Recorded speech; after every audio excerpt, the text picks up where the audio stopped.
the European Union Foreign Policy Chief Federica Mogherini held a surprise meeting with the head of the Syrian regime delegation to the Geneva peace talks on Wednesday. The latest round of Syria negotiations are due to end on Thursday. Mogherini said the bombings in Brussels gave new impetus to resolving the war in Syria and tackling the threat of Daesh. Dominic Valitis has been following developments and brings us the latest.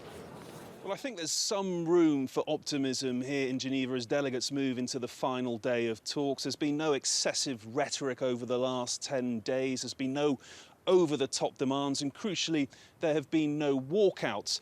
Where things get very messy very quickly is when the issue of political transition comes up. It's a staple of the United Nations Security Council resolution that provides the framework for these talks. It's a difficult subject because you can't talk about political transition without addressing the issue of the future of Syria's Bashar al-Assad. Now, that is a subject that is strictly off limits for the Syrian government, but one which is very much front and centre for the Syrian opposition. Indeed, over the last 10 days, the opposition has accused the government of avoiding the issue altogether. There is a sense of urgency here that at the next round of talks, the issue of political transition gets to the top of the agenda. So much so that late last night, the European Union's foreign policy chief, Federica Mogherini, made a surprise visit to Geneva. She met with both delegations and stressed the importance of getting that issue on the agenda as soon as possible at the next round of talks. And in doing so,